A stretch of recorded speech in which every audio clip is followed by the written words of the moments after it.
Bhaktivedanta Swami Srila Prabhupada ki, ISKCON Swangracharya Srila Prabhupada ki, Grantharaj Srimad Bhagavad Gita ki, Shri Shri Radha Radhanath ki, Shri Chaitanya Mahaprabhu ki, Sankirtan Yajna ki, Gaur Premanande, all glorious to their summer devotees, all glorious to their summer devotees, all glorious to their summer devotees, all glorious to Shri Guru and Shri Gauranga, all glorious to Srila Prabhupada.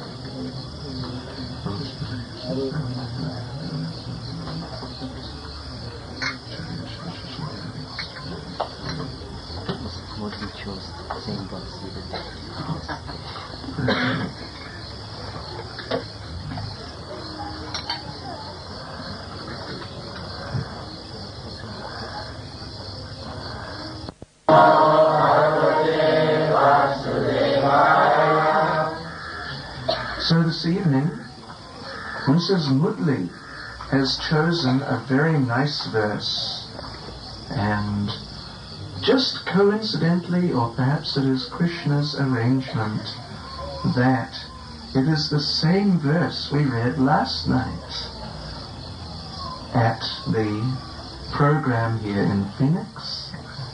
That was, where was that? What's it called? Rustic Manner.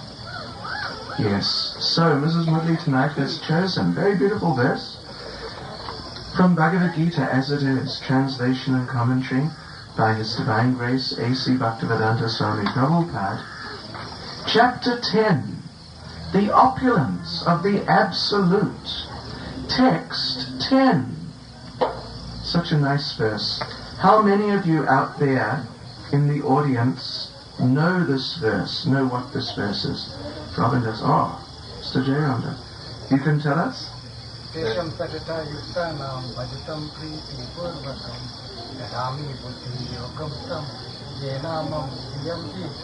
Oh, wonderful. Well done. Well done. That's excellent. That's a real devotee. He actually knows what Krishna is saying. And Robin, do you want to tell us the translation?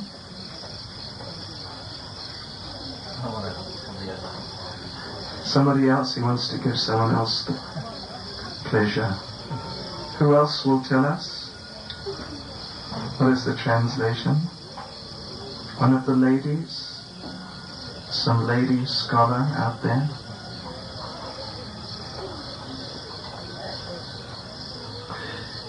Krishna says, to those who are constantly devoted to serving me with love, I give the understanding by which they can come to me.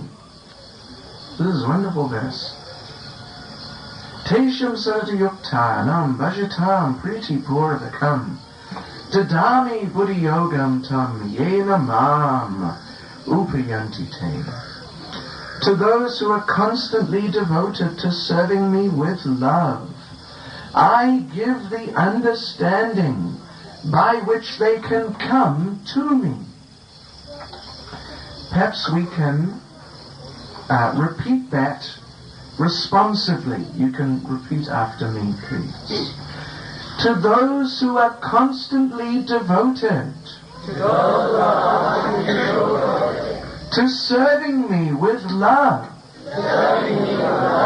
I give the understanding by which they can come to me. Well done. Purport by Srila Prabhupada. In this verse, the word buddhi yogam is very significant.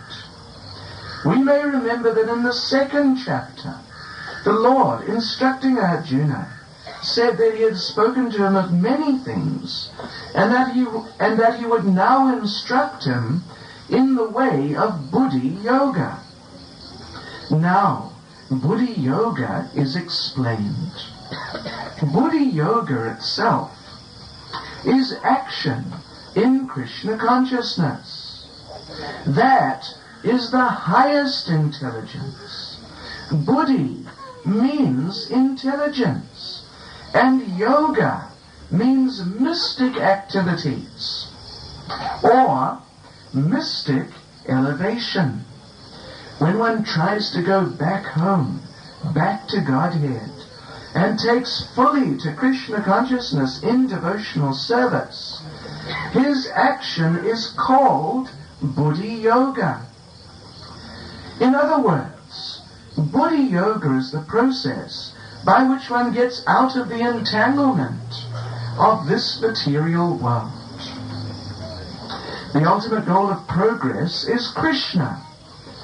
People do not know this. Therefore, the association of devotees and a bona fide spiritual master are important. One should know that the goal is Krishna. And when the goal is assigned, then the path is slowly but progressively traversed, and the ultimate goal is achieved. When a person knows the goal of life, but is addicted to the fruits of activities, he is acting in karma yoga. When he knows that the goal is Krishna, but he takes pleasure in mental speculations to understand Krishna, he is acting in jnana yoga. And when he knows the goal and seeks Krishna completely in Krishna consciousness and devotional service, he is acting in bhakti yoga or buddhi yoga, which is the complete yoga. This complete yoga is the highest perfectional stage of life.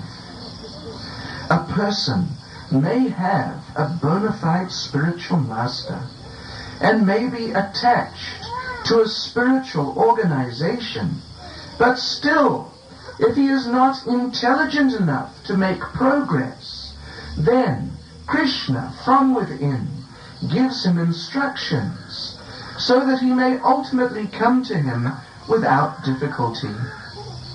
The qualification is that a person always engage himself in Krishna consciousness and with love and devotion render all kinds of services. He should perform some sort of work for Krishna, and that work should be done with love. If a devotee is not intelligent enough to make progress on the path of self-realization, but is sincere and devoted to the activities of Krishna, of devotional service, the Lord gives him a chance to make progress and ultimately attain to him.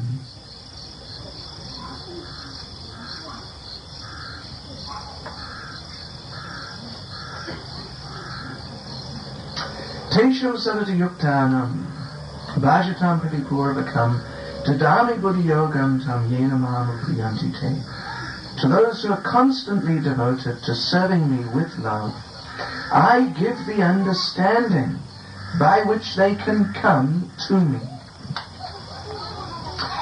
Om Jnanatamrandasya Jnananjana Shalakaya Chakshurmilitam Yena Tasmai Shri Gurave Namaha Shri Chaitanya Manobhishtam Stapitam Yena Bhutale Swayam Rupa Kadamayam Dadati Swapadantikam Vanchikapaturubhyascha Kripa Sindhubhyevacha Patidanam Pavanebhyo Vaishnavebhyo Namo Namaha Shri Krishna Chaitanya Prabhu Nityananda Shri Advaita Gadadha Shivasdi Gaura Bhakta Vrinda Hare Krishna Krishna Krishna Hare Hare Hare Rama, Rama Rama, Hare Hare. Hare Krishna, Krishna Krishna, Hare Hare. Hare Rama, Rama Rama, Hare Hare. Hare Krishna, Krishna Krishna, Hare Hare. Hare Rama, Rama Rama, Hare Hare. Very good.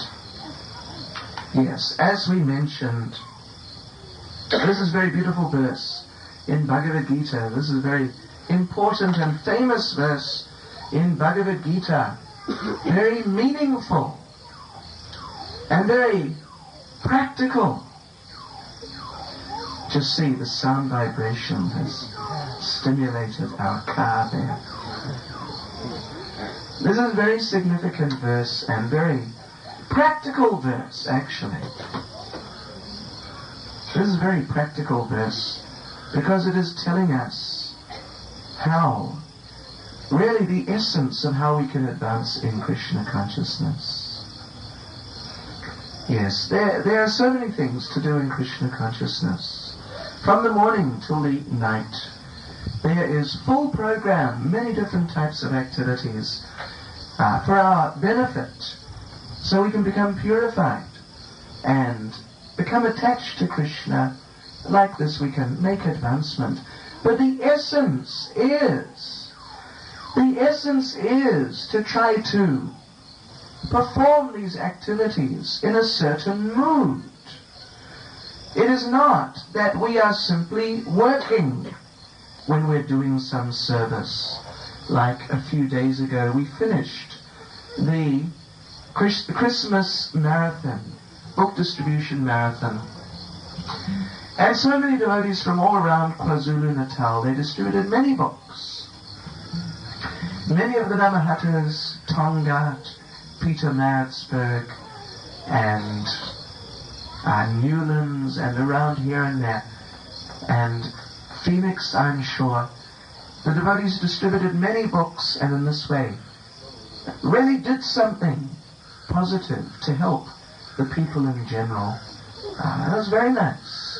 But it's not that the devotees were working as we work when we're at our job. There are many people who are selling books in CNA and other bookshops. There are many people, they're selling different types of books. And that is simply work. But when the devotees are distributing Krishna's books, the Vedic scriptures, Srila Prabhupada's books, then this is not just work, this is devotional service. And we should understand that. And we shouldn't think that, oh, this is work.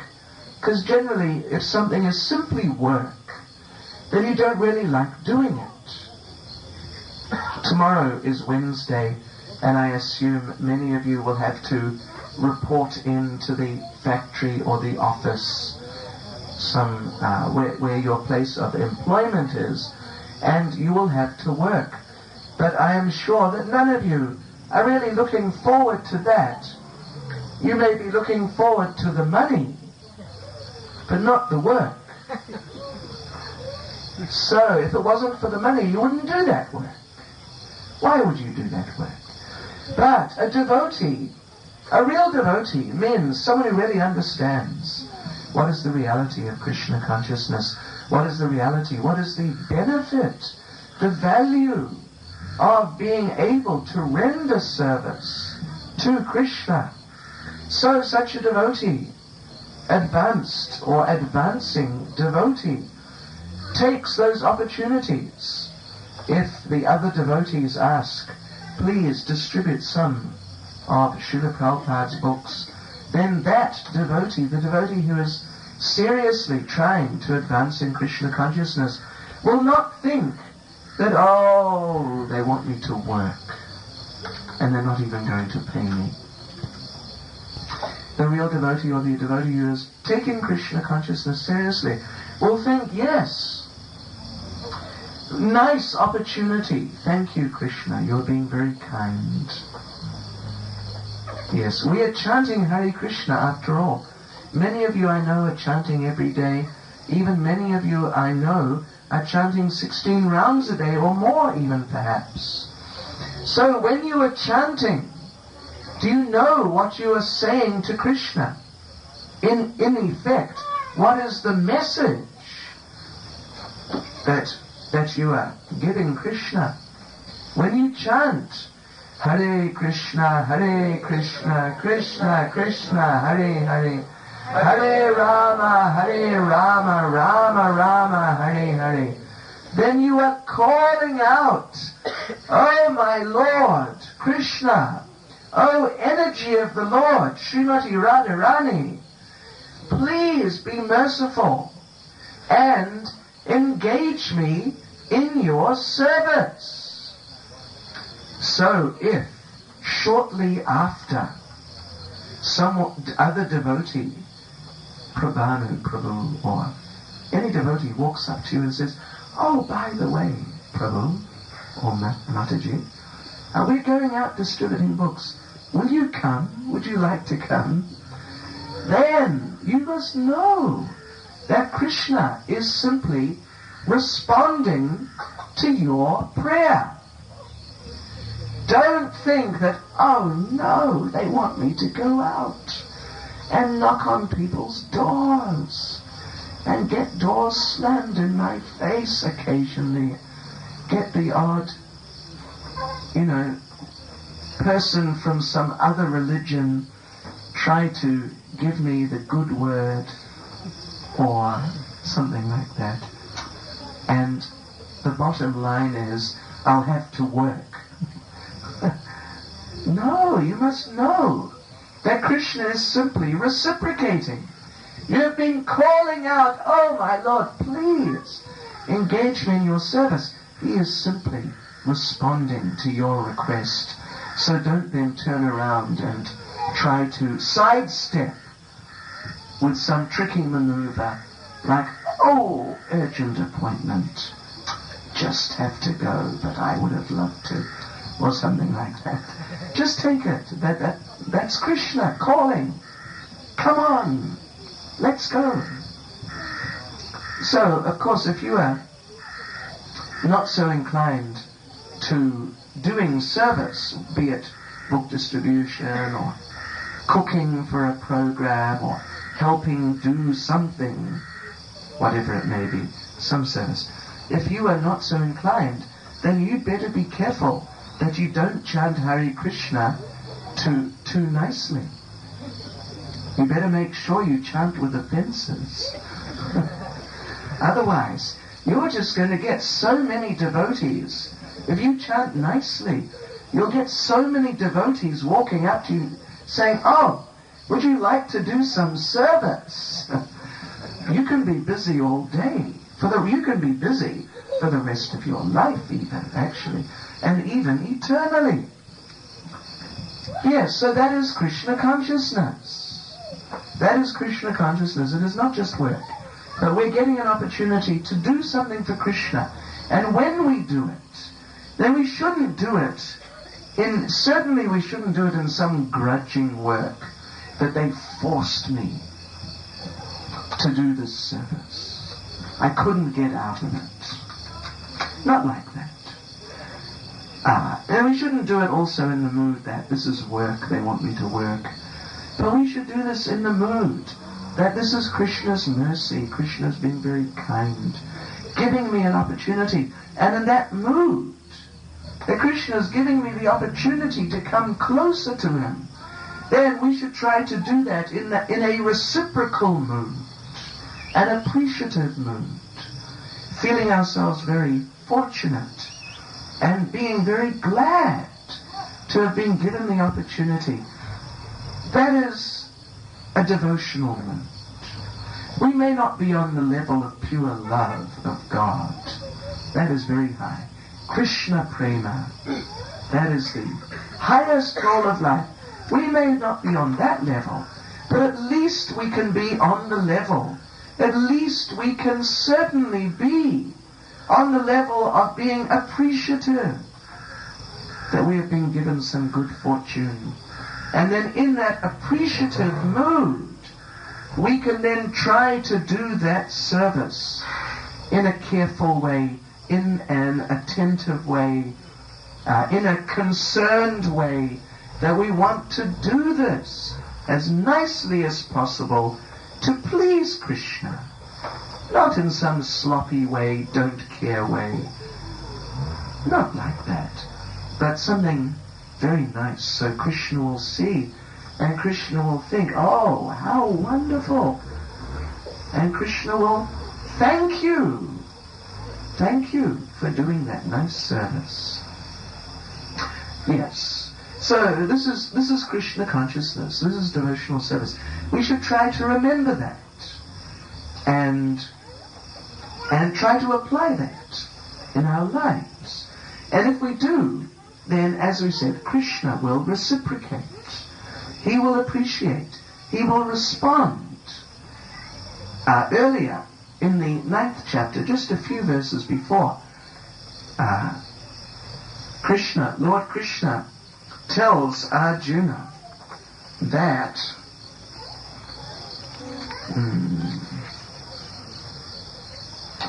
Ananyas chintayanto mam ye jana parupasate tesham nitya biyuktanam yogakshemam rahamyaham. Krishna says that for those devotees, those people who are always meditating on me and trying to serve me in that mood of love and affection, or at least appreciation like this. So Krishna says, I carry to them what they lack, and I preserve what they have. In other words, we may try to serve Krishna, and we may try our best, but we are very fallible. We may not be very advanced. So whatever we try to do, there may be some fault. Even though we may try our best, still, our service to Krishna, it may not be absolutely perfect. There may be some shortcoming of some sort, despite our best efforts. But if you try in that mood, trying to serve Krishna in an appreciative mood, enthusiastic and happy to get that opportunity, if you try to serve Krishna like that, then Krishna says in that verse, then I'll carry what you lack. I'll carry to you what you lack. Krishna will bridge the gap.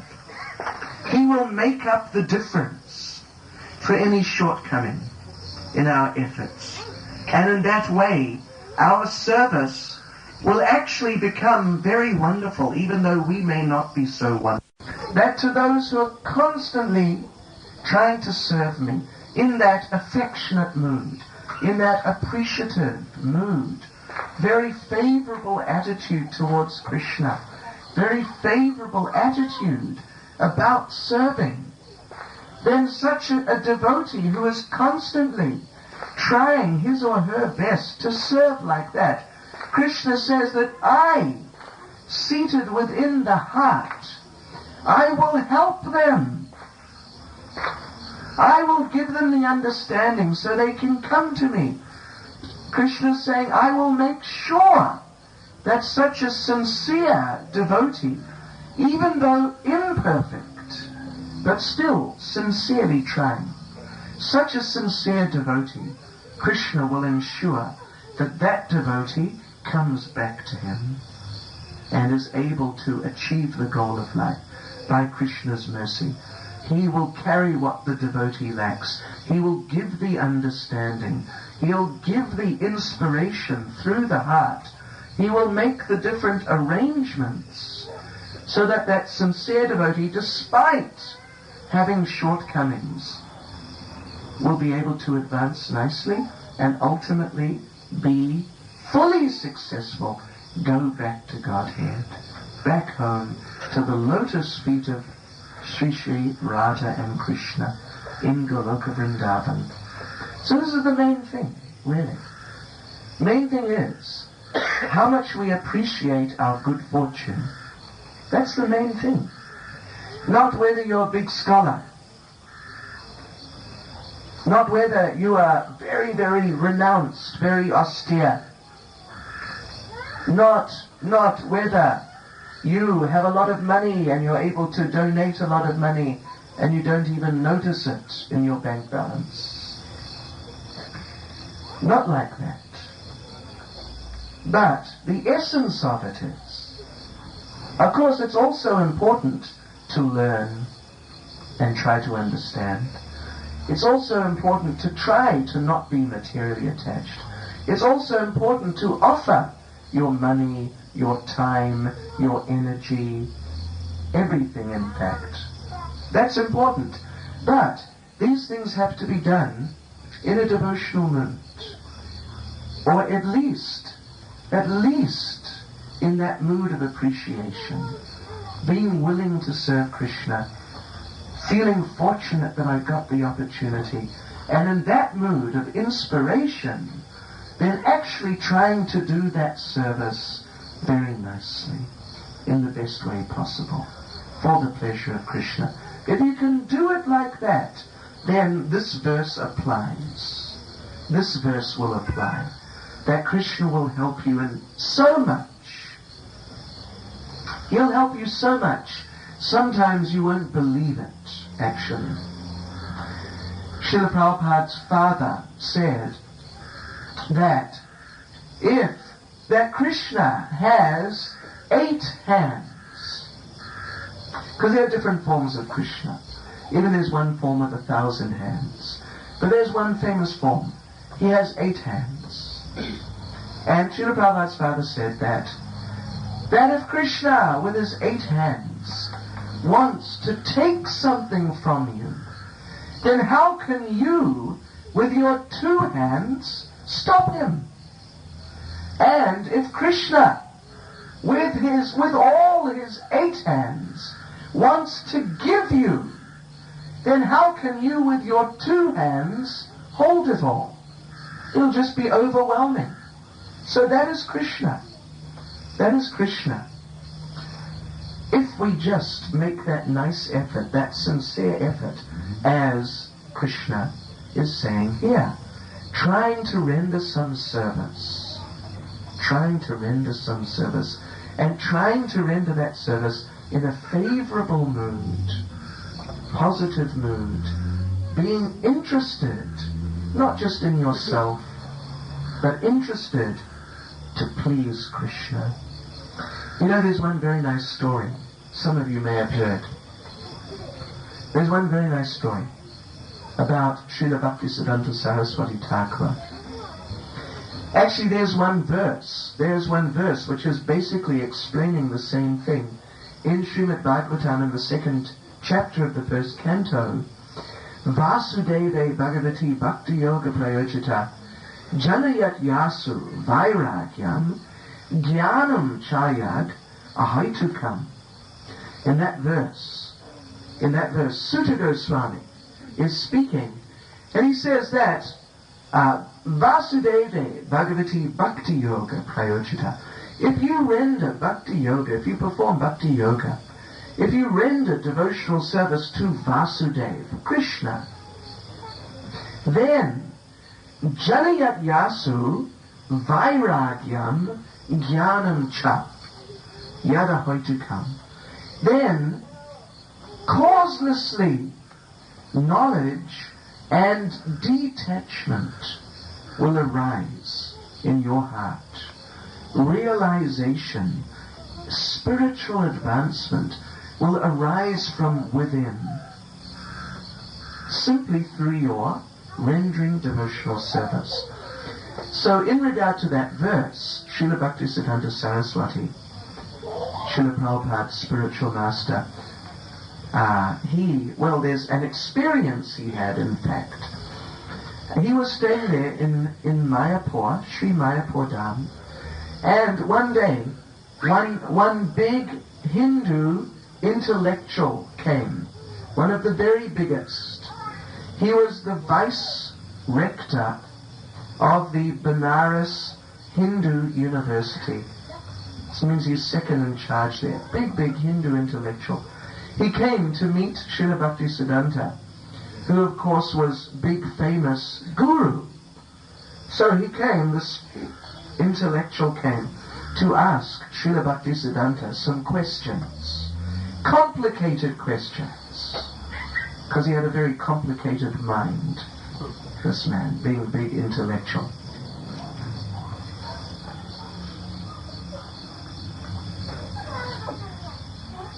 Just like I used to study philosophy years ago, and there was one person, I forget who he was, fortunately, but he said, big philosopher, he said that when you understand the principles of logic and the implications of logic, then even a statement like, I exist, assumes extremely complex proportions. Yes. It becomes very intriguing. Simplest thing, that I exist. So anyway, big Hindu intellectual, big questions. He came to speak to Srila Bhaktisiddhanta, who was big guru, and he approached Srila Bhaktisiddhanta. He had an appointment, in fact. He wrote, he had an appointment for some time. So he came, Srila Bhakti, and said that, yes, here I am with my questions. Srila Bhaktisiddhanta said, please, just wait a little while, I'm busy, I'll be right with you. But if you like, there were some young brahmacharis or young bhaktas, maybe in their late teens or early 20s, over in one corner of the temple room, cleaning the arati paraphernalia, the ghee lamp and so on. So Srila Bhaktisiddhanta said to this gentleman, why don't you go in the meantime and ask those boys over there? So they're young fellows. And this man, is a very mature man and very experienced. So his immediate response, at least internally, was to think, what? You want me, the big intellectual, to ask these boys my big questions? Anyway, he thought, all right. So he went. He spoke to the boys. And he said that your guru said I should come and ask you my questions. The boys said, no problem, that's fine. However, we are busy right now cleaning the brass. If you help us to clean the brass, we'll be finished earlier. We'll then ask you our questions quicker. So then that man, he thought, internally he just thought, oh, now they want me to work. But then he thought, oh, all right. So he sat down, he was cleaning the brassware, doing some service. Suddenly, the answer to his first question appeared within his mind out of nowhere. He couldn't believe it. He just got the idea. Then another answer for the next question came. And by the time he finished cleaning all the brassware, all the answers to all his questions had appeared in his mind. Spontaneously, he couldn't believe it. What happened? So then they finished, and the boys said, all right, yes, what are your questions? He said, well, actually, the answers have come, it's all right. Then Srila Bhaktisiddhanta came and said, now I am free. You please tell me, what are your questions? We can discuss.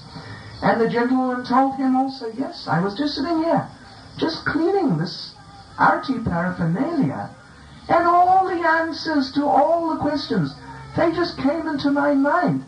I have no more questions. So then Srila Bhaktisiddhanta quoted this verse that we mentioned, Vasudeve Bhagavati Bhakti Yoga Prayojita Janiyat Yasu Vairagyam Jnanam Chayad Ahoitukam. That if you simply render devotional service to Krishna, then causelessly knowledge and detachment will arise within your heart without making any extraneous effort to become a big scholar and study very carefully or to become very renounced by trying to give up so many things.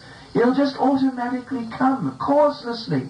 Ahoitiki means causelessly.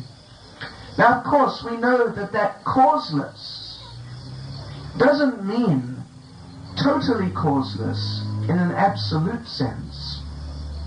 It means there is no material cause. But there is a cause. That is a spiritual cause. That cause is Krishna. These things are arising from the heart. And Krishna is in the heart. So this knowledge and detachment, this advancement in Krishna consciousness, this purification which is coming from within, that is coming from Krishna by his mercy. When he sees, as he says here himself, when he sees that these people are sincerely trying to serve me with some attachment, some appreciation like that, then Krishna will reciprocate so nicely.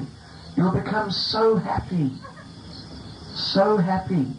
We cannot imagine how happy. We may have some idea of what happiness is, but that is something very shallow compared to the bliss of pure devotional service. And what to speak of the bliss of pure devotional service, even the bliss of half pure devotional service, which is not perfect devotional service, but you're just trying in your own humble way to do your best, and knowing you're not so qualified. But even that, the bliss which comes from Krishna, from within the heart, as part of his reciprocation, that is something we cannot imagine, actually.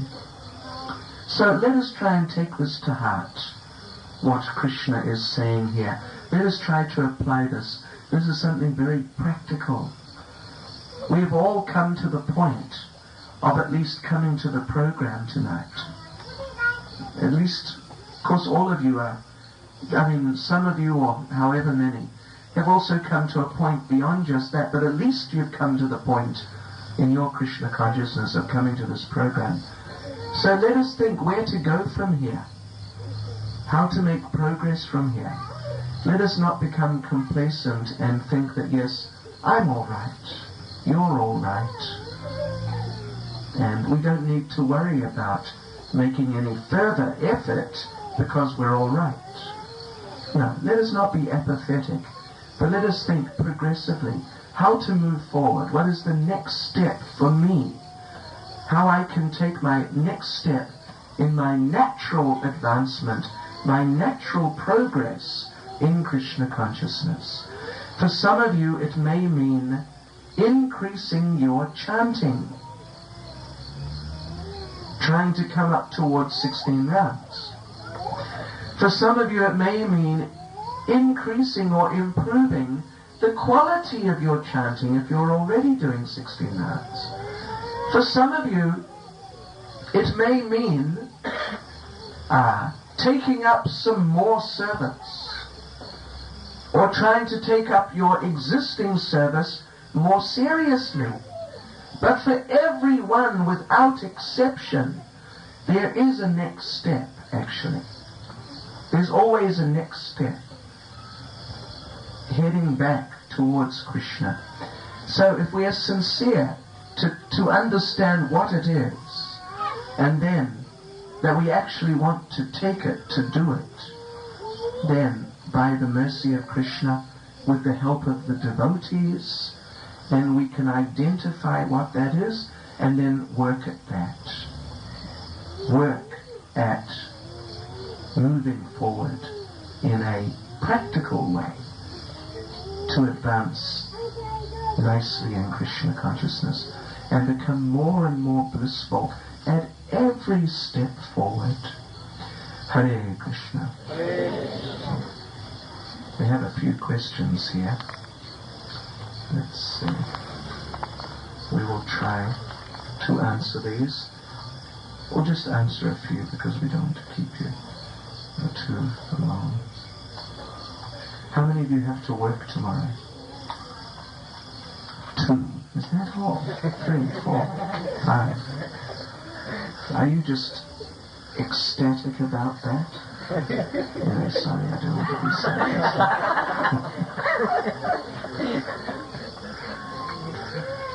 Okay, anyway, we know it's tough. So you increase your Krishna consciousness and you'll achieve more and more the ability to float above your work. Not that you'll just become sort of, negligent, something like that, but you'll be able to do it without getting dragged down into the whole scene there. Okay, here we go. We will answer a few questions just for 5 minutes. Just 5 minutes, then we'll have Guru Puja, and then that will be that. So the first question is, if it is a person's karma to be murdered in this lifetime, does the murderer take reaction, seeing that the law of nature is that for every action there will be a reaction outside of Krishna consciousness? Well, that's a good question. Yes, it is a fact that if someone is murdered, or whatever happens to you, if something good happens, or whatever happens in your life, it is a fact, at least particularly with the ordinary people in everyday life, it is a fact that whatever happens to them, that is happening because of their karma. Because previously, in previous lifetimes, they did certain things, and now in this lifetime, they are getting the reactions.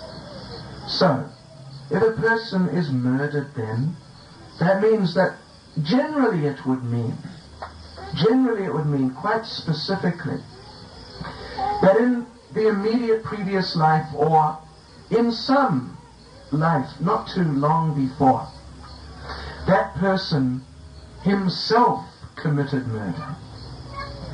So now in this life he's getting the reaction, he's being murdered. So, he has nothing to complain about. Why are you murdering me? It's not fair. No, he has no right to complain, because he already earned that by murdering someone previously. So he cannot complain. He's simply getting what he deserves. So does that mean then that the murderer can say that I am not punishable? Why should I get any reaction? I was simply an instrument for the laws of karma, just to make sure that this person got what he deserved. It was the right thing. If I hadn't murdered him, it would have been the wrong thing. How does that sound? Pretty good? Sorry, it doesn't work like that. It may have been his karma to be murdered, but by you, for your own reasons, you decided, let me murder this person. So you, who committed the murder for your own reasons, you have to take the reaction for committing that murder, even though from another angle of vision, it was that person's karma to be murdered. So it's very involved, actually. Okay, here's another question. The spiritual master is said to take birth again to save the disciple if he falls away. Please explain. Well, yes, that's true. The spiritual master, by Krishna's arrangement, the spiritual master will manifest in that disciple's life, in the next life. Now that could happen in any of a number of ways. It could happen in the very literal sense that the spiritual master takes birth, and then at a certain point during the course of that next life, actually face to face meets the disciple from the previous life, and then again they become connected, and again the spiritual master, in that very direct sense, instructs the disciple to advance further. It could be like that. Or it can be in other senses also. For example, in Chaitanya Charitamrita, Lord Chaitanya tells the story of Bilvamangal Thakur, who he became a great devotee in the sort of middle or later portion of his life. But up until that point, in his younger days, he was not a great devotee. Actually, he was a very degraded person. So, Lord Chaitanya explains how Bilvamangal Thakur, in his earlier days, he was very closely connected with one prostitute. So, one night, he underwent extreme difficulty to go to that prostitute and spend time with the prostitute. He underwent great difficulty, and when the prostitute saw the state he was in, he swam a river, he climbed a tree. So he was really looking the worse for wear. So when that prostitute saw, look, what a mess this fellow's in, just to come to me, then spontaneously she told him that if you would make such an effort to serve Krishna, you'd be a pure devotee by now. So then, Bilvamangal Thakur, this was the turning point. Suddenly, it was like the light just went on. And he realized, yes, that's right. He immediately walked out of there, went to Vrindavan. He became a pure devotee, inspired by what she said. So, Lord Chaitanya explains that Bilvamangal Thakur's spiritual master from his previous life, what was his name? Oh, I forget his name. Anyway, his spiritual master from his previous life spoke to him through the prostitute. It wasn't exactly that prostitute somehow or other was very Krishna conscious necessarily, but somehow he spoke through her, and in this way brought his disciple from the previous lifetime back to his senses and to carry on and finally to come to the perfection of Krishna consciousness. So, in different ways it can be like that. But one way or another, it is a fact that the spiritual master he takes a vow. At the time of initiation, the disciple takes different vows to chant 16 rounds, follow the regulative principles, stay within ISKCON, different vows like this. But internally, the spiritual master also takes a vow that I will deliver this disciple whatever it takes. Even if the disciple goes off the track and I have to go chasing for a long time to get him to come back, but I'll do that. So that is there in Krishna consciousness. So I'll answer one more question and then we'll just carry on. Is chanting the Mahamantra devotional service itself? If yes, is it proper to chant the Mahamantra all day? In other words, without doing any service. The transcendental escapist. Well, yes, chanting the Mahamantra is devotional service. It is devotional service. And the Lord Chaitanya says, Trinadapi Sanichena Tvarorapi Sahishnana Amanina Manadena Kirtanya Sadahari that one should chant the holy names of the Lord in a humble state of mind, thinking oneself lower than the straw in the street, being more tolerant than a tree, devoid of all sense of false prestige. In such a state of mind one can chant the holy names of the Lord constantly, and only in that state of mind can you chant the holy names of the Lord constantly. In some other state of mind, you can't. You might try, but your mind will not let you. And if your mind can be very strong when it wants. So if it decides it doesn't want to let you chant, you'll find it extremely difficult. So there you are chanting, chanting, chanting in your mind. You're thinking, yes, I will chant all day. Actually, you're calling out, please let me serve. Please give me service. Please give me service. That's what you're doing. That's what your chanting is meaning. So then Krishna sends the devotee. Yes, can you help us with some service? And then you say, no, I don't want to help. I just want to chant.